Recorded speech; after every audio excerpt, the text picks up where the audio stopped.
Hello, and welcome to Label Sessions Presents. Label Sessions is a global platform that connects you to the best advice from the most interesting people, whether you want advice, mentoring, or ideas. I'm Josh Nixon, content producer for Label Sessions.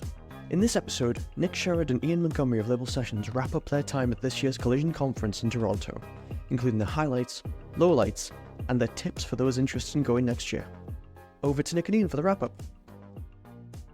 So, we are recording this on a Sunday, so a few days after the official end of Collision. I'm now back in the UK. You've now got the place to yourself. So you're delightfully jet-lagged, basically. Well, yeah, although it was just it's just an overnight flight, so it's not quite as bad, I think. You're just generally tired. I think tomorrow it'll be okay.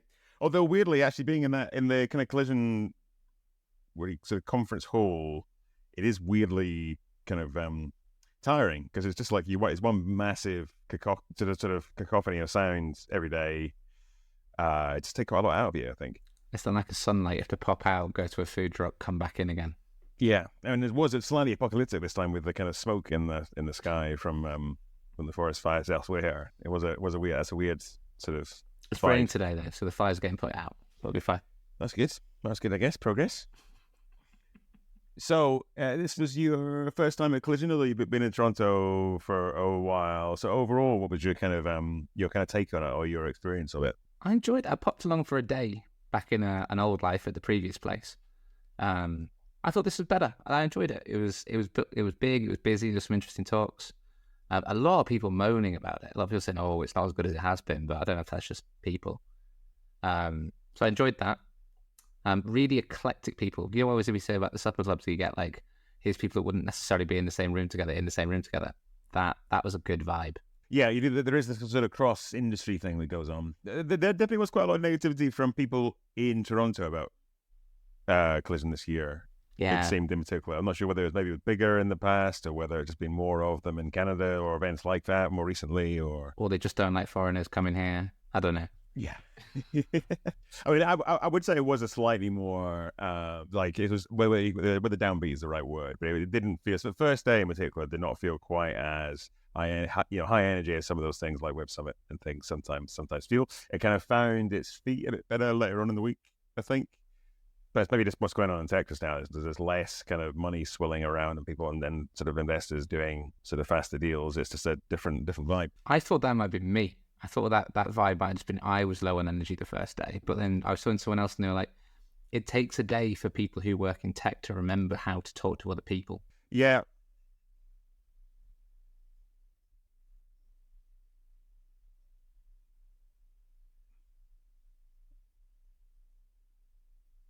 Yeah.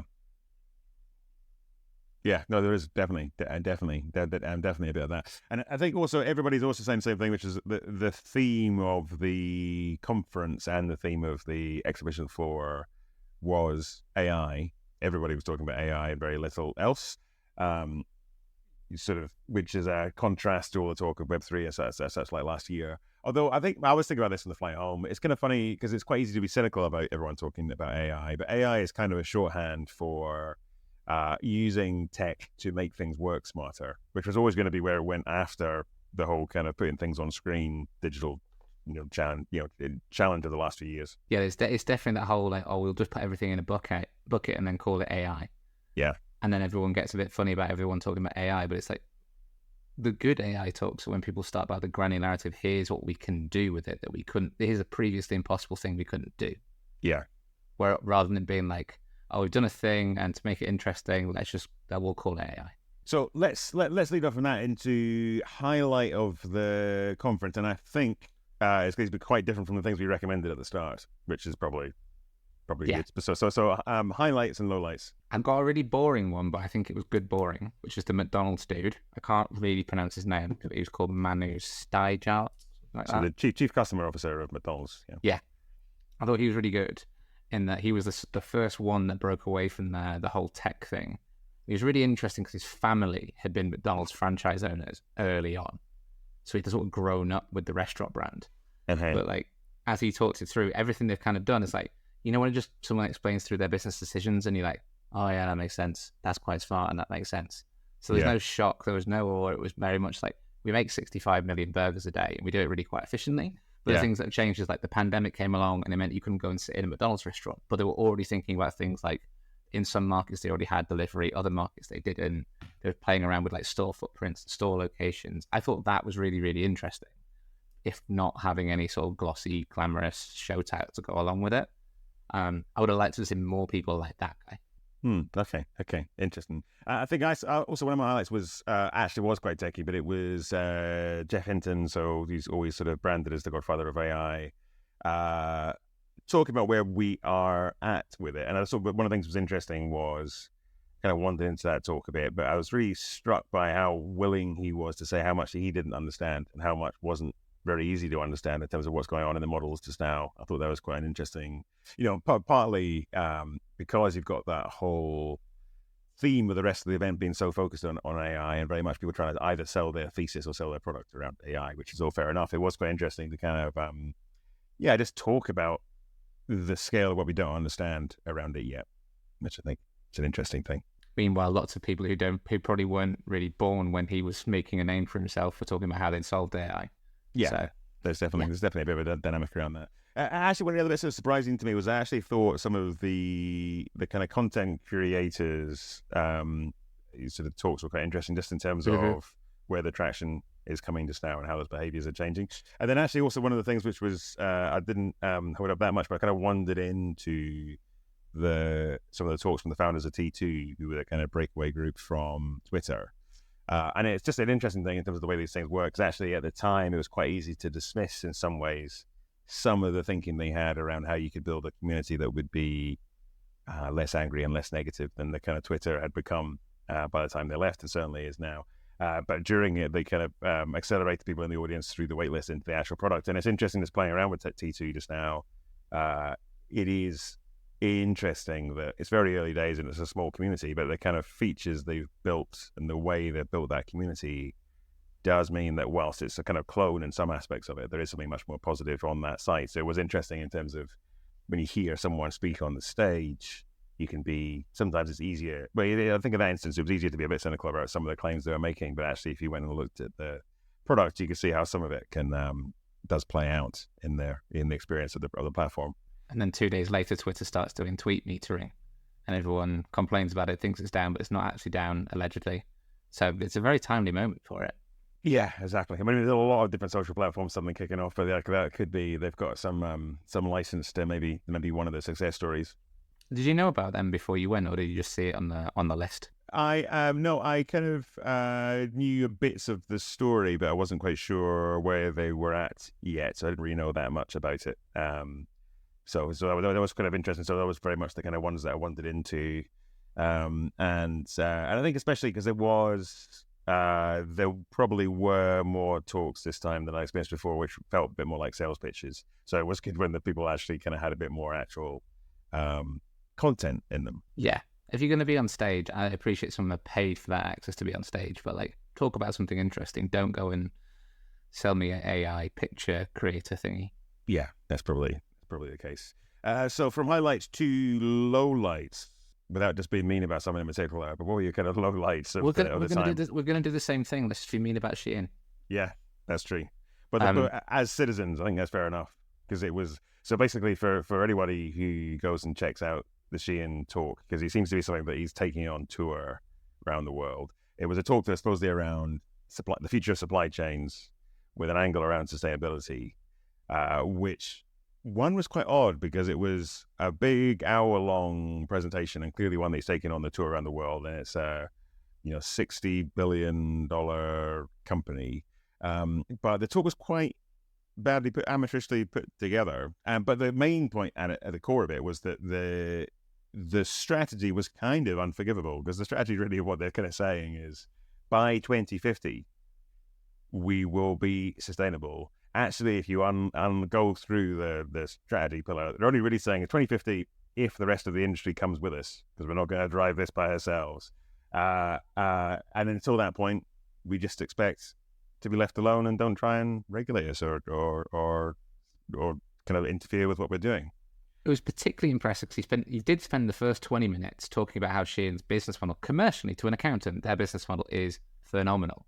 It's put a few clothes that might be trendy on the internet, see how fast they sell. If they sell fast, make a shed load more of them and make them cheap.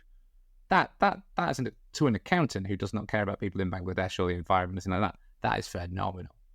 But then just going from we make loads and loads of clothes that are really cheap and really unsustainable to being we're going to be sustainable. That was a bizarre little flex.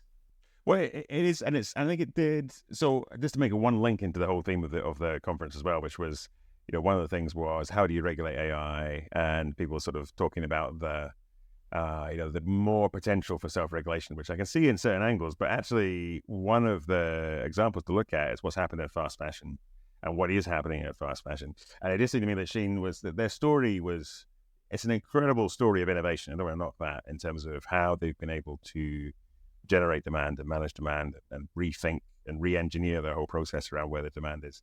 But doing that has this terrible after effect. And it's not a good answer to kind of go, hey, we kind of recognize that. We just think some of the rest of the industry is bad too, and we're going to work on it gradually. And by 2050, as if that's a kind of helpful date, we'll probably be a bit better. It was an incredible blind spot for them. Really, I think that's a good thing to do. It's only 27 years away. Yeah, exactly. That man will be long retired by the time that comes around. Yeah, yeah. It was just kicking something down the road. But yeah, so I think that probably was both of our lowlights in terms of the actual content of the thing. There's a silver line to that one though, because at the end of his talk, and like just every single talk we went to, there was an applause at the end. People were very polite, very respectful, very Canadian, and applauded for them. At the end of his, maybe 2 people gave him a very gentle clap. I think it was quite transparent, but it is an interesting thing in terms of how you can do that kind of stakeholder messaging, where on one level, there's a story. If you didn't go to the talk, there's a story which is, hey, Shein have been going around the world talking about their supply chain. That sounds like them being good and open, and they've recently been taking some influences over to one of their individual factories in China. So like it's there's a danger that people are just going to see it as like, oh, they're kind of engaging, but actually all they're really doing, if the example of that talk was to be believed, was kind of creating noise around the fact that there's a problem there in their business model, and not really dealing with it. Yeah, there was that. To me, that was a really, really weird one. But the guy got a flight to Toronto and probably had a nice dinner, so there's that. Yeah, that's true. I mean, that's the other thing as well. Actually, Toronto is a nice place for one of these conferences, and actually, I obviously saw more of it because I was spending more time with you this week. But in terms of it is, it's an interesting city probably compared to other places where some of these big conferences are, because you do kind of need to get out of the center and go to some of the neighborhoods and things. But it does function very well for a big event. It's a good host city. Yeah. Can I do, before we do like advice, but like, can I do the weird one? I don't know if it was a highlight or a low light, but I really enjoyed it. Go for it. It was the Anthony Scaramucci guy. Because I don't really know why he was there. I don't really know how a man who was who was the press secretary for a president for about 9 or 10 days ended up being on stage at a tech conference. But he was brilliant because he was just so blunt and direct. Like you go to these things and there's people who get asked questions and they can't really answer it how they want with their full personality. This man obviously can, because his mission at the moment is fix the Republican Party that's completely dysfunctional. But I don't really understand why he was on stage at a tech conference in Toronto for that. Well, he's an investor as well, right? So he was an investor before, but it was a bit weird the way they kind of just, even the kind of the interviewer from the conference organizer just went straight into the politics of the situation. So it was quite a kind of clickbaity framing of a talk, but it was an interesting thing to be there. I mean, at the point when anyone just gets up and holds up the stool they were sat on and says, this stool has more character, personality, and utility than someone I don't like, that's attention grabbing. That is definitely true. So I guess leading into the advice session, so for if you were listening to this next year and you're thinking about going to, presuming it happens next year, but what advice would you have for someone looking to go to Collision to get a good experience of the event? I mean, it could be Collision, it could be Web Summit in whichever one of the 3 cities they host it. Because I'm doubtful that Collision will come back to Toronto next year. But the thing that was lovely for us is we had that booth on there, like having a booth, and doesn't take a lot of effort to get one, doesn't cost a huge amount, but like having something where someone comes to you rather than you always having to go out is a lovely thing. But if you're the person going round the booths, I think it's like that, like I was saying earlier, the ability to just say hello and talk to a stranger. We met all sorts of weird and wonderful people on that middle day. And it's just having that open-mindedness to go have a chat with someone that may have no utility for what you are looking for. But it can be a very brief interaction. I think lots of people have got scared out of that because they feel like they're about to get sold to, or they're worried they're going to sell to somebody. Honestly, that's my advice, is just like go up to people and say hello. Yeah, I think also it can be quite hard to do. I saw a lot of people, especially actually the attendees who were typically from bigger companies that were there, were kind of wandering through the exhibition floor, which is doubly hard at Collision compared to other places, even like Web Summit, because everything's in the one building. So everything's very kind of, it's very hard to kind of wander along an aisle and like spot something, understand it, and then have a conversation about it. So I think you either have to, the app is actually really good for like finding information on the different companies that are there. And making it easy to reach out to people. And actually, that's one thing that was quite good about having everything in the same space was you could just kind of wander into the different startup pitch events, hear kind of like a snapshot of what's going on in an industry that you're interested in. And then from that, you're going to hear the people that you're interested in going and speaking more to and reaching out to. I think that's a good thing.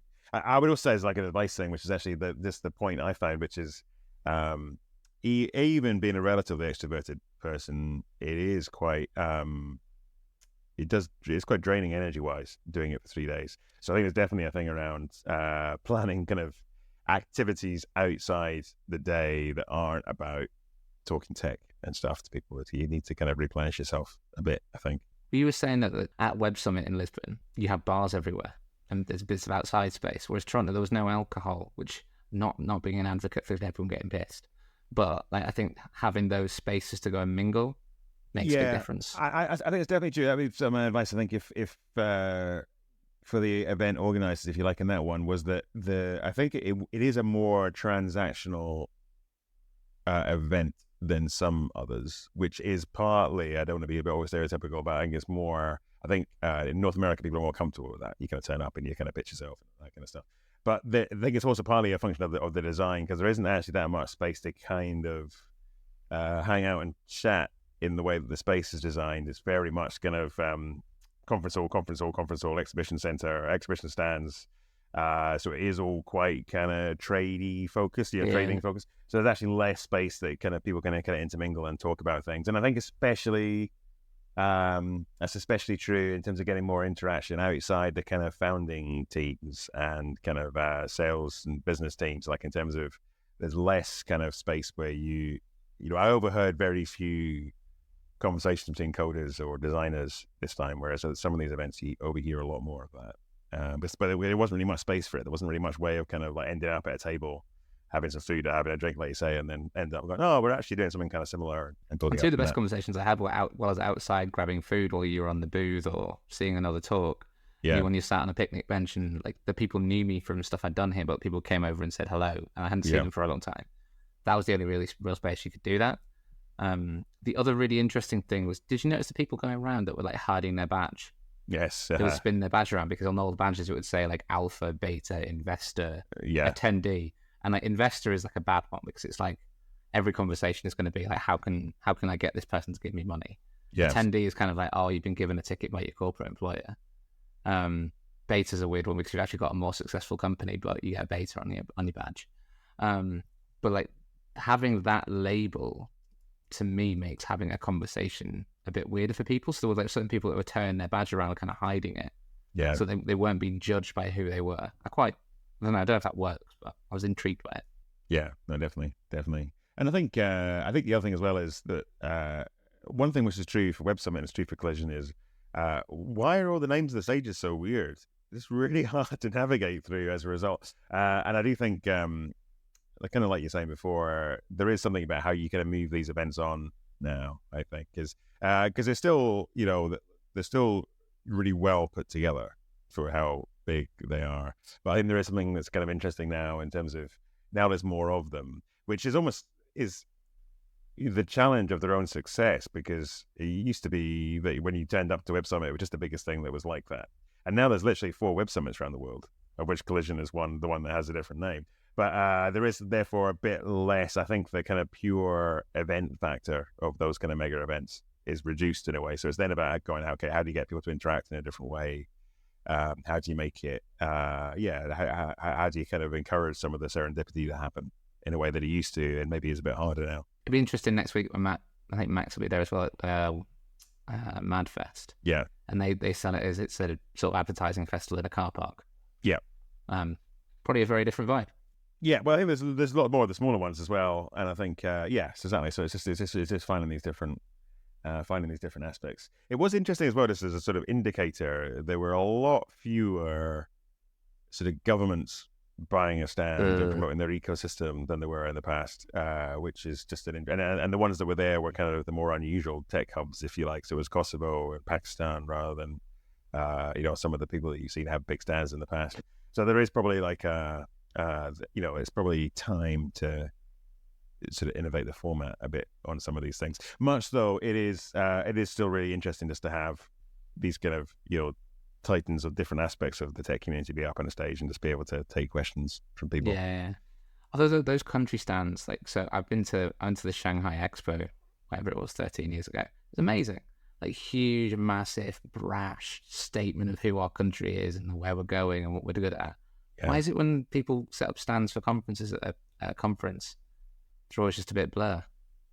Yeah. There's a need for better, like, country advertising. Or just actual exhibition stands. And it's funny because I was working on so many branding, B2B brands last year, and inevitably, in whatever industry you're in, there's some kind of big industry event. And it is just, I always think there's definitely opportunity to do something bigger and bolder. Well, bolder anyway. But they're just such, like, complicated things to organize. By the time you take a team, and it's always like last minute before you get the budget approved, and then it's like you got somebody who's just like, I can set up the stand like we did it last year, or you can do this really high risk thing which you might all fall flat in your face. And it's but it is time to start doing something different with these things. But you're absolutely right. By the time you spent all the money on the stand, you could have done something more interesting, really cool. Yeah. Or just make a better stand. Anyway. Yeah, I don't want to be negative. Let's not end on a negative note. No, definitely. I mean, and as ever, the biggest spend, the most successful thing that happens at any of these stands is Google offering free coffee. So that's probably also the key thing. I think next time we do this, we need to take your dog after the lady you met who'd made her dog into a mascot. So maybe that's the note that we end on. Yeah, so there were more dogs at this than any tech event I've been to before. That could be the other indicator. When you got cats, you can do. I mean, they're house cats, so they'd be terrified the entire time, but it'd be higher impact. Maybe that would be like But then I don't think it reflects very well on your brand. Like, oh, did you meet him? Oh, I met Ian from Label Sessions. What was he like? His cat slashed me in the face. Yeah, exactly. That could be. It's high risk, high drama though. It attracts attention on stand. Definitely, and also some good recommendations for Toronto in our time there. Enjoyed being at the baseball.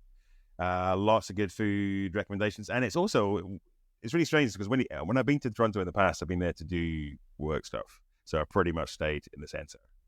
And in the center, it's very much like lots of other North American cities. It's kind of like big high rises, lots of glass. It's an interesting architecture, but it's very much of the same type you see in different places. Once you step out into the neighborhoods, you realize quite what a green city it is, and what a kind of spread out city it is. I mean, after you tolerated 6 months of the winter, you really need a nice green space to go hang out into. Well, the one thing we should just call out is we had one of our label mates, Project, with us, and one thing he also found was that people are inability to pronounce his name on his when they just read it on his card was really frustrating. So that's also a need, I think, that we have to try and enable people with unusual names not to get their name so besmirched when they walk around a conference like this. You need phonetic spelling. I have the same problem. I get Lane all the time. So phonetic spellings on name badges. Yeah.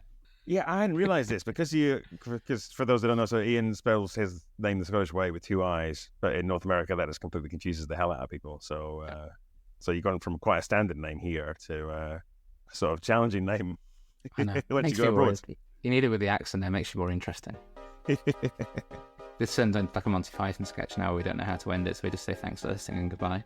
Yep, definitely.